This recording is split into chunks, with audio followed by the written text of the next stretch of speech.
Shalom, senang sekali bisa berjumpa kembali di dalam program Bible Study Online CK7 pada hari ini. Nah, kita akan melanjutkan pembelajaran kita, saudara, dari kitab 1 Samuel pasal yang ke-19. Kalau saudara perhatikan, lalu ingat bagaimana pelajaran kita yang kemarin tentang Saul yang membenci Daud karena iri. Sebab bangsa Israel mengeluh-elukan Daud lebih daripada Saul. Nah, ketika Saul merasa bahwa posisinya terancam oleh sukacita orang Israel karena menyanjung-nyanjung Daud, maka sejak saat itu Saul betul-betul membenci Daud dan mengejarnya. Dikejar untuk dibunuh, dimusnahkan. Tapi mari kita lihat bagaimana kisah pelarian Daud dari kejaran Saul.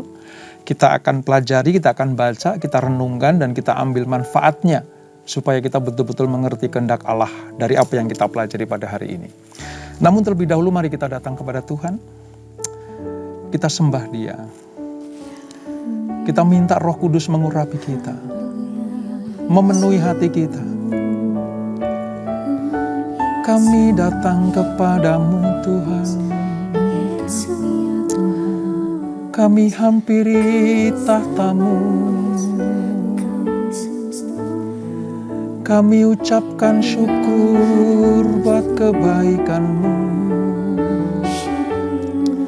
Terima kasih Tuhan. Terima kasih Bapa. Datang Roh Kudus, Kau kurindu. Dengan minyak yang baru urapiku, mengalir penuhiku, mengalir pulihkanku. Kuasa-Mu bebaskan hidupku. Datang Roh Kudus, Kau kurindu. Dengan minyak yang baru urapiku, mengalir penuhiku, mengalir pulihkanku. Kuasa-Mu bebaskan hidupku. Satu yang ku rindu, bersekutu denganmu. Bawaku lebih lagi tinggal di dalam-Mu. Nikmati hadirat-Mu, jamahlah seluruh hidupku. Urapan-Mu mengubah hidupku. Ya Roh Kudus, penuhi kami Tuhan. Datang Roh Kudus, Kau kurindu. Dengan minyak yang baru urapiku, mengalir penuhiku, mengalir pulihkanku. Kuasa-Mu bebaskan hidupku. Datang Roh Kudus, Kau kurindu. Dengan minyak yang baru urapiku, mengalir penuhiku, mengalir pulihkanku. Kuasa-Mu bebaskan hidupku. Satu yang ku rindu, bersekutu denganmu. Bawaku lebih lagi tinggal di dalam-Mu. Nikmati hadirat-Mu, jamahlah seluruh hidupku. Urapan-Mu mengubah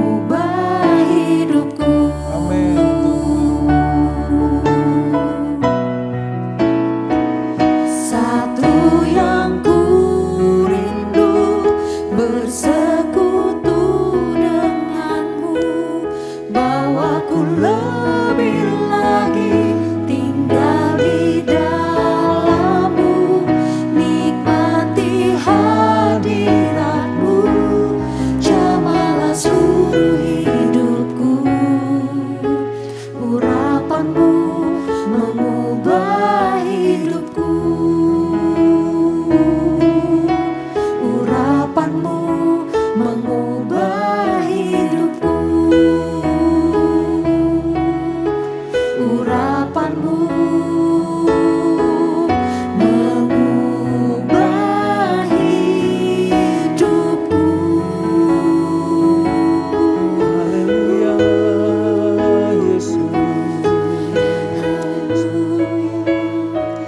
Kau ku rindu ya Roh Kudus,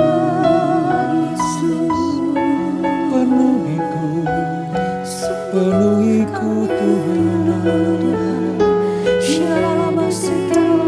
Rararapa shandalarapa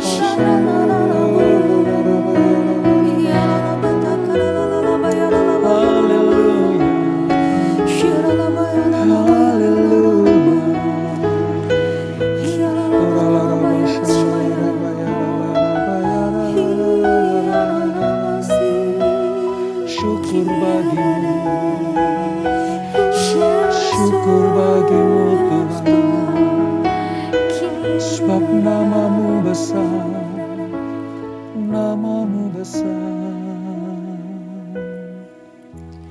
Nyanyi pujian bagimu Tuhan, pujian bagimu Tuhan.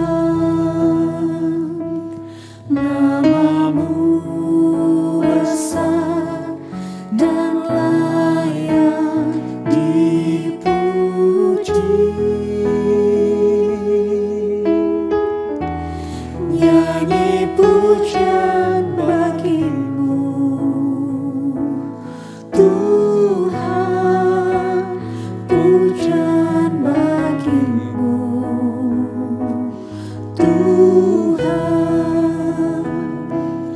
Namamu besar dan layak dipuji.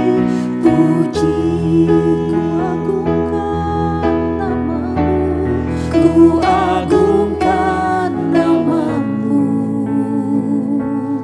Tuhan, agung namamu Tuhan. Namamu besar dan layak dipuji.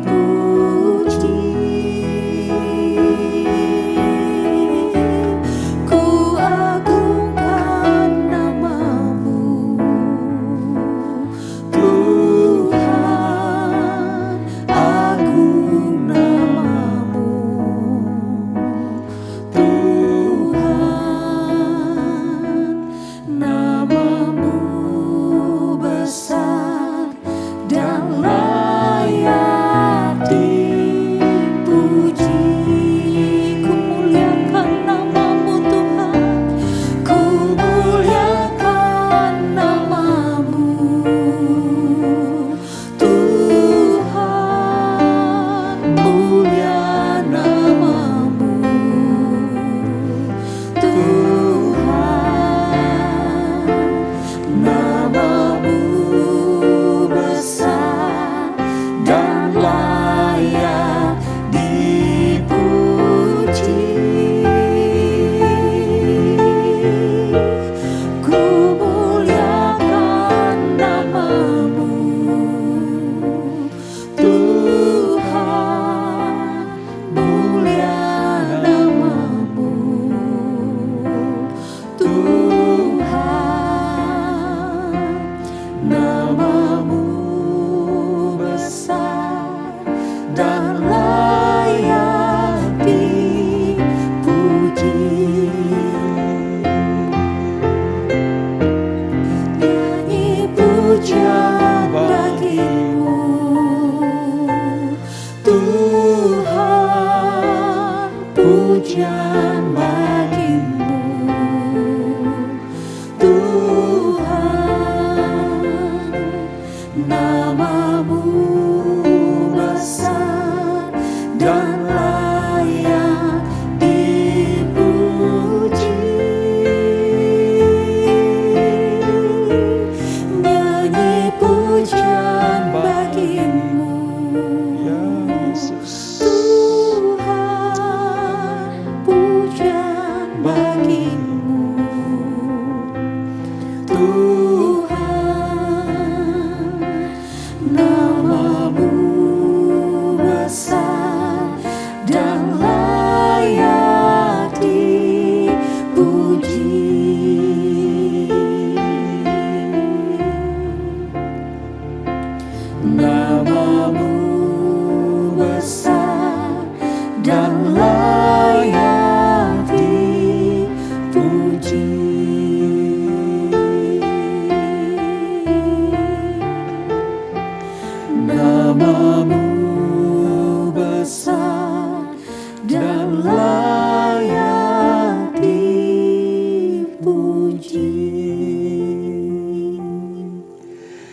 Ini pujian iman kami kepadamu ya Tuhan, bahwa Engkau Allah Roh Kudus yang mengurapi kami, sebab namamu besar dan layak dipuji. Terima kasih Bapa untuk lawatanmu, jamahanmu, urapanmu, sehingga kami dimampukan untuk mengerti kehendak-Mu lewat pembelajaran firman Tuhan di dalam Bible Study Online CK7 ini. Ajar kami selalu rindu untuk merenungkan firman Tuhan, untuk melakukan setiap perintah-perintah Tuhan. Maka kami disebut sebagai orang-orang yang berbahagia. Dan kami percaya Roh Tuhan selalu mengurapi kami dan kami semakin mengenal Tuhan yang kami sembah, kami agungkan, kami muliakan itu. Terima kasih Bapa. Kami akan melanjutkan pembelajaran kami, urapi kami. Di dalam nama Yesus, mari yang siap belajar firman Tuhan, sama-sama kita katakan, amin. Nah saudara, kita akan membaca dari pasal 19, 1 Samuel pasal 19, Perjanjian Lama halaman sekitar 315. Perikopnya tentang Daud melarikan diri karena Saul menyerang dia kembali. Jadi sejak roh jahat yang dari Tuhan, karena roh Allah sudah dicabut dalam diri Saul, maka Saul itu kerap kali, sering kali saudara, itu kerasukan roh jahat dan ingin membinasakan Daud. Ingin membunuh Daud. Ya tadi, dilandasi atas benci dan iri. Sebab bangsa Israel menyanyikan puji-pujian yang menurut Saul itu berat sebelah. Bagi Saul dinyanyikan beribu-ribu, tapi bagi Daud berlaksa-laksa. Padahal sesungguhnya mereka juga menyambut kemenangan kepada Saul. Tapi dasar memang sudah dilandasi oleh iri dan dengki, ya mau gak mau Saul hanya ada dalam pikirannya pengen membunuh Daud. Nah beberapa kali dilakukan. Waktu dia ada di istana, pernah kan dilempar tombak begitu. Tapi Daud menghindar dan tidak kena. Sampai dia keluar dari istananya. Nah kisahnya di dalam 1 Samuel 19 ini. Ayat 1 sampai dengan ayat ke-13. Kita akan baca bersama-sama. Demikian firman Tuhan. Saul mengatakan kepada Yonatan anaknya dan kepada semua pegawainya bahwa Daud harus dibunuh. Jadi ini sebuah ketetapan raja saudara. Karena disiarkan, diberitahukan bukan hanya kepada Yonatan anak raja, tapi juga seluruh pegawainya. Tetapi Yonatan anak Saul sangat suka kepada Daud. Sehingga Yonatan memberitahukan kepada Daud, ayahku Saul berikhtiar untuk membunuh engkau. Oleh sebab itu, hati-hatilah besok pagi. Duduklah di suatu tempat perlindungan dan bersembunyilah di sana. Aku akan keluar dan berdiri di sisi ayahku di padang tempatmu itu. Maka aku akan berbicara dengan ayahku perihalmu. Aku akan melihat bagaimana keadaannya. Lalu memberitahukannya kepadamu. Demi mendengar bahwa Daud harus dibunuh dan diumumkan dalam kerajaan itu saudara.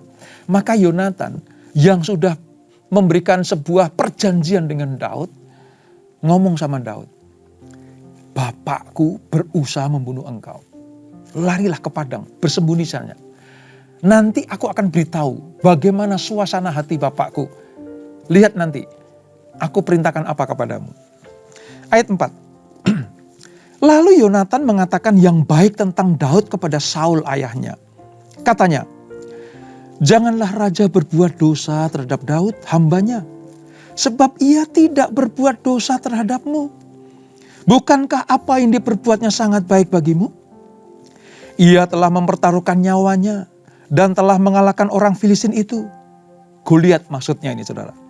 Dan Tuhan telah memberikan kemenangan yang besar kepada seluruh Israel. Engkau sudah melihatnya dan bersuka cita karenanya. Mengapa engkau hendak berbuat dosa terhadap darah orang yang tidak bersalah dengan membunuh Daud tanpa alasan? Saul mendengarkan perkataan Yonatan dan Saul bersumpah, demi Tuhan yang hidup, ia tidak akan dibunuh. Oh, udah berubah lagi, saudara. Mengapa? Karena Yonatan mengatakan hal-hal yang baik tentang Daud kepada bapaknya. Ayat 7. Lalu Yonatan memanggil Daud, dan Yonatan memberitahukan kepadanya segala perkataan itu. Yonatan membawa Daud kepada Saul, dan ia bekerja kepadanya seperti dahulu. Ini, jadi nanti akan kita pelajari, saudara. Berapa orang yang betul-betul memagari Daud supaya Saul itu tidak membunuh Daud. Nah, kita baca tadi, Yonatan mampu mempengaruhi keputusan raja untuk membunuh Daud. Walaupun ini sifatnya sementara. Lihat ayat 8. Ketika perang pecah pula, maka majulah Daud dan berperang melawan orang Filistin. Jadi terus-terusan. Ya, sering saya katakan kan, musuh bebuyutan orang Israel itu Filistin. Ya, orang Filistin. Daud menimbulkan kekalahan besar di antara mereka. Sehingga mereka melarikan diri dari depannya. Nih lihat nih, ayat 9 saudara. Tetapi roh jahat yang daripada Tuhan hinggap pada Saul. Ketika ia duduk di rumahnya dengan tombaknya di tangannya dan Daud sedang main kecapi. Seperti biasanya kan, waktu di tempat atau dekat dengan kursi Raja Saul itu. Lalu Saul berikhtiar menancapkan Daud ke dinding dengan tombaknya. Tetapi Daud mengelakkan tikaman Saul. Sehingga Saul mengenai dinding dengan tombaknya itu. Sesudah itu Daud melarikan diri dan luputlah ia pada malam itu. Kumat lagi, saudara. Seringkali banyak yang bertanya begini, Pak, kenapa ya Tuhan izinkan roh jahat itu menguasai Saul? Mengapa Tuhan mengizinkan itu? Padahal kan roh jahat itu membinasakan Saul, ya, menyusahkan hidup Saul. Nah, mari kita lihat, ingat pelajaran beberapa waktu yang lalu, saudara. Ketika Saul sudah mulai tidak taat lagi kepada Tuhan, ketika Saul mulai mengeraskan hatinya, ketika Saul sudah tidak taat, ya, kepada Tuhan lewat Nabi Samuel, mulai berontak kepada Tuhan. Apa yang terjadi? Allah mengambil rohnya dalam diri Saul. Artinya roh kudus Tuhan, roh Allah itu diambil daripada Saul. Nah, kalau roh Allah diambil daripada Saul, kosong, ya isinya gak ada. Saul sadar bahwa roh Allah sudah tidak ada padanya. Dia bukannya bertobat minta ampun kepada Tuhan, berbalik dari jalan yang jahat, tapi dia mengeraskan hati. Ini jawabannya. Mengapa sampai Tuhan mengizinkan roh jahat itu menguasai Saul? Karena Saul sudah mengeraskan hati. Itulah sebabnya ketika roh jahat itu ada dalam diri Saul, yang ada hanya ingin berbuat jahat. Dipicu oleh rasa iri itu, maka Saul ingin menancapkan kepala Daud di dinding lewat tombaknya itu. Tapi puji Tuhan, Allah memang sudah memilih Daud. Sehingga berapa kali pun tombak Saul itu dilemparkan kepada Daud, namun tidak pernah mengena. Kepala Daud tidak pernah tertancap di tembok dinding Saul. Nah, begitu melihat hal itu terjadi lagi, saudara, mau gak mau Daud harus melarikan diri keluar dari istana Saul. Ayat 11, ini Saul mulai mengejar-ngejar Daud kembali. Kemudian Saul mengirim orang-orang suruhannya ke rumah Daud untuk mengamat-amatinya dan untuk membunuh dia pada waktu pagi. Tapi Mikal, istri Daud ini juga anaknya Saul. Jadi bapaknya berusaha pengen membunuh Daud, suami si Mikal itu. Apa yang dilakukan oleh Mikal? Memberitahukan kepadanya demikian. Dia ngomong sama Daud suaminya. Jika engkau tidak dapat meluputkan dirimu malam ini, maka besok engkau akan dibunuh. Lalu Mikal menurunkan Daud dari jendela. Ia pergi melarikan diri dan luputlah ia. Ada 2 orang, sudah ya. Yonatan dan Mikal. Sesudah itu, Mikal mengambil terafim dan menaruhnya di tempat tidur. Ditaruhnya sehelai tenunan bulu kambing di bagian kepala dan ditutupinya dengan selimut. Sampai di sini dulu, saudara. Karena berikutnya nanti itu usaha bagaimana Saul pengen ketemu Daud dan membunuhnya. Nah, mari kita lihat. Dari apa yang kita pelajari ini, saudara, kita bisa melihat bagaimana Tuhan sekalipun dia mengizinkan Daud mengalami ancaman-ancaman daripada Saul. Tetapi Tuhan tidak pernah meninggalkan Daud, orang yang diurapinya itu. Tadi saya ceritakan berapa kali Saul pengen membunuh Daud, namun lolos. Selalu luput. Sebab tangan Tuhan sudah mengurapi, melindungi, memagari Daud. Kalau kita pelajari ini, saudara, rencana Saul untuk membunuh Daud itu semuanya gagal. Semuanya gagal. Dari situ kita bisa menyimpulkan, roh Allah melawan roh jahat, ya walaupun diizinkan oleh Tuhan menguasai Saul, roh jahat tidak pernah mengalami kemenangan melawan roh yang dari Tuhan. Roh jahat tidak akan pernah sekali-kali pun mengalami atau menaklukkan roh Allah. Makanya dalam pujian tadi kita minta, roh Tuhan, roh kudus datanglah penuhi aku. Urapiku, pulihkanku, kuatkanku. Supaya apa? Supaya ketika roh jahat itu ya, berusaha untuk membinasakan kita, berusaha untuk mencelakakan kita, kita sudah di-cover oleh roh Allah, yaitu roh kudus itu. Kita belajar dari ini, saudara. Coba, berapa kali Saul pengen membunuh Daud? Berapa kali Daud terancam kehidupannya? Berapa kali Daud nyawanya sudah di ujung tanduk? Saya kadang membayangkan begini, saudara. Saul itu pahlawan loh. Jago perang. Badannya tegap. Setiap kali dia perang menang loh. Diceritakan kan, saudara? Ya, bersama dengan Daud mereka menang. Artinya apa? Dia terampil. Dia pandai menggunakan pedang, menggunakan tombak, ya, menggunakan alat-alat perang. Dia terampil. Tapi coba lihat, keterampilan Saul, kepandaian Saul memainkan senjata perangnya. Dalam hal ini termasuk tombaknya itu. Kalau dia dikuasai oleh roh jahat, maka keterampilannya tidak akan pernah mengalahkan kuasa roh Allah yang melingkupi Daud. Di sini kita belajar betapa pentingnya roh Allah dalam hidup kita.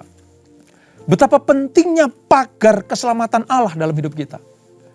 Karena kita nggak tahu kapan roh jahat menyerang kita. Kapan roh jahat itu ingin membinasakan kita. Kapan roh-roh yang bukan dari Tuhan itu ingin mencelakakan hidup kita.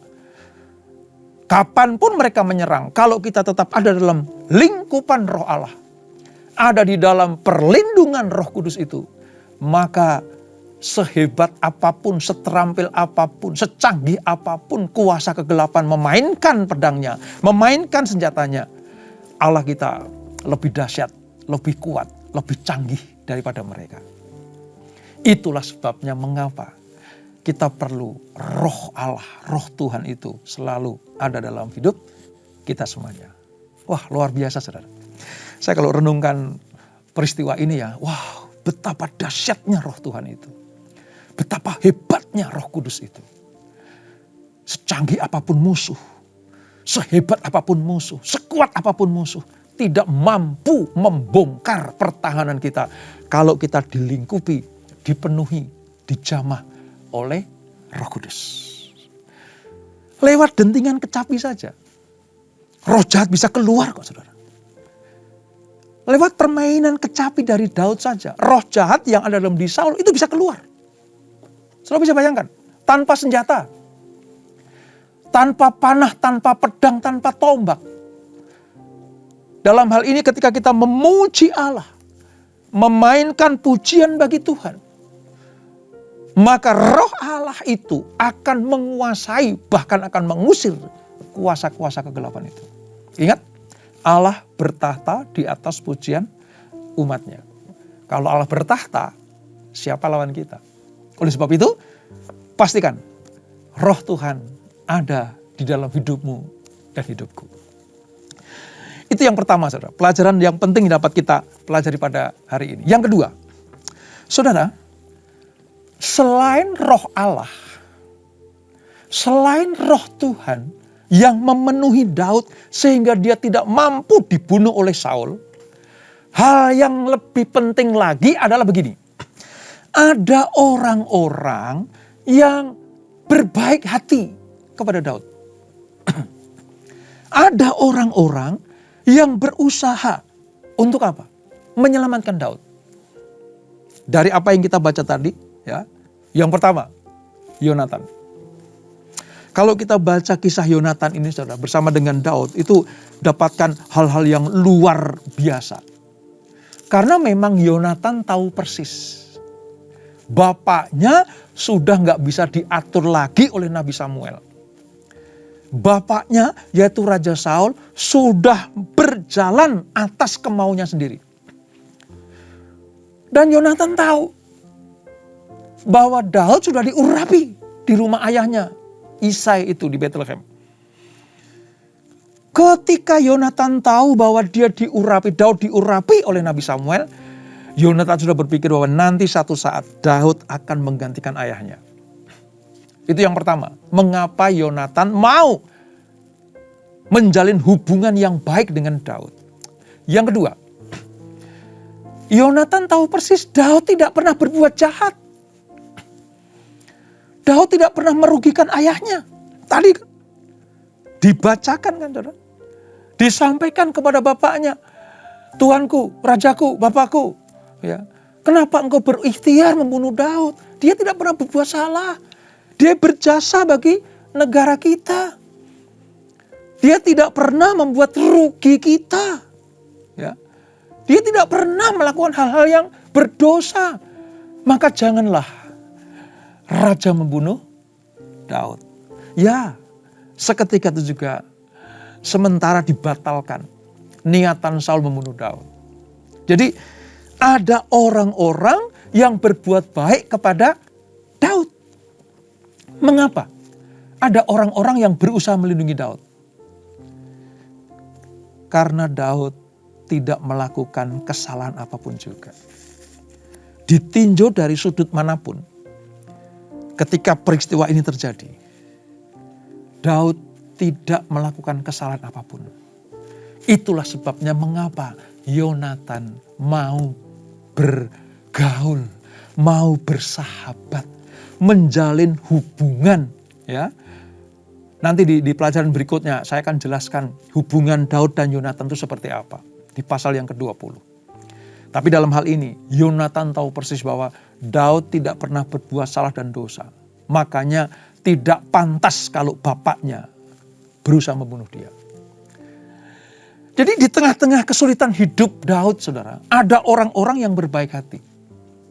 Saya percaya, kalau ini kita terapkan dalam hidup kita, selama kita berbuat baik, tidak berbuat dosa, tidak berbuat jahat, ya, tidak meninggalkan jalan-jalannya Tuhan, saya percaya akan ada orang lain yang menolong membantu kita kalau kita sedang dalam kesulitan. Jelas Yonatan melindungi Daud. Yang kedua, ada Mikal tadi. Ya, Mikal itu saya katakan kan, dia adalah anaknya Saul. Ya, Daud sangat mencintainya dan diberikan kepada Daud untuk menjadi istrinya. Ketika dia mendengar bahwa bapaknya si Saul itu akan membunuh, mengupayakan celakanya Daud, maka dia berkata kepada Daud, hari ini juga, malam ini juga, kalau kamu gak lari, besok kamu akan mati. Daud tanpa berkata apa-apa, dia dengerin apa kata istrinya. Dia dengerin usul dari Mikal itu. Maka Mikal menurunkan Daud dari jendela. ada orang-orang sekeliling kita, orang dekat kita. Ya kalau suami, ya istri. Kalau istri, ya suami. Suami istri mungkin saudara-saudara yang lain, kerabat yang lain, teman-teman kita. Orang-orang yang selalu ada bersama dengan kita. Selama kita tidak berbuat jahat, maka mereka akan mengambil peran untuk dipakai Tuhan. Melindungi, mengupayakan supaya kita lolos dari ancaman-ancaman yang membahayakan. Ini saudara, ada Yonatan, ada Mikal. Ya.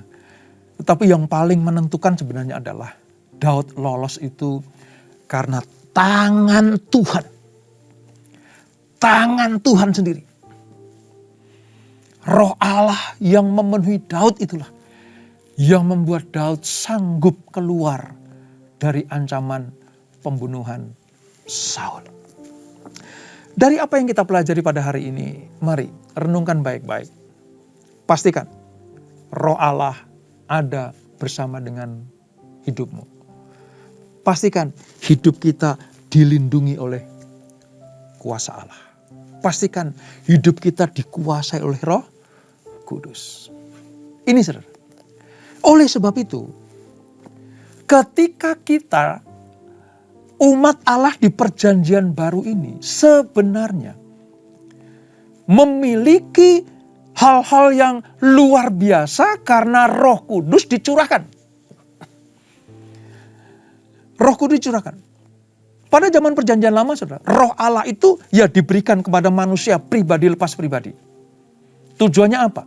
Supaya dengan dikuasainya Roh Allah dalam diri manusia itu, Tuhan memakai mereka untuk melakukan tugas-tugas yang Tuhan perintahkan.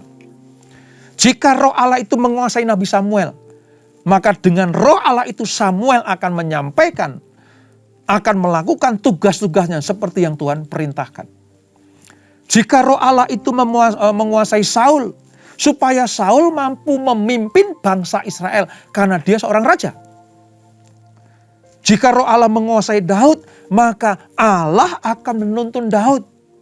Sekalipun sudah diurapi tidak langsung menjadi raja, tetapi sepanjang perjalanan, sejak saat itu Daud dikuasai oleh Roh Allah, maka menang perang kemana-mana. Diancam untuk dibunuh Saul, dia lepas. Dikejar kemana-mana, ya ditemukan, tapi tidak pernah bisa dibunuh. Pada perjanjian lama, Roh Allah diberikan pribadi lepas pribadi gitu. Satu-satu orang untuk tugas dan perlindungan daripada Allah. Nah kalau di perjanjian baru saudara, sejak era Pentakosta, ketika Roh Allah dicurahkan di loteng Yerusalem itu, maka semua orang yang menanti-nantikan Roh Tuhan, semua orang yang merindukan Roh Allah, semua orang yang pengen dipenuhi dengan Roh Tuhan, lewat kerinduan, kehausan, kelaparan akan Roh Allah, maka Allah secara korporat saudara mencurahkannya. Bahkan saya punya iman seperti ini. Begitu kita percaya kepada Yesus Kristus sebagai Tuhan dan Juru Selamat, kita menjadi anak-anaknya, kita menjadi muridnya terlebih. Kita mengikuti firman-Nya, mengikuti setiap perintahnya.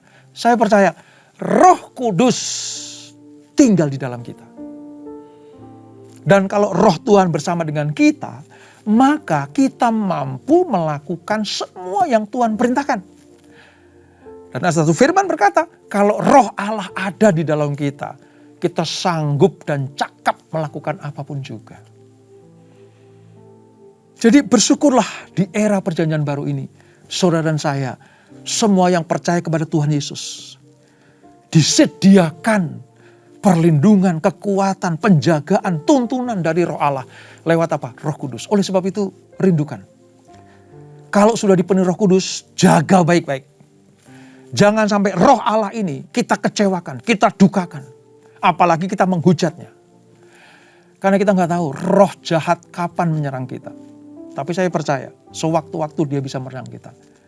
Tapi kapanpun dia menyerang kita, kalau kita ada di dalam perlindungan Roh Allah, dalam covering Roh Kudus itu, dipenuhi oleh Roh Kudus, maka berapa kali pun roh jahat berusaha mencelakakan kita, Tuhan selalu menyelamatkan kita.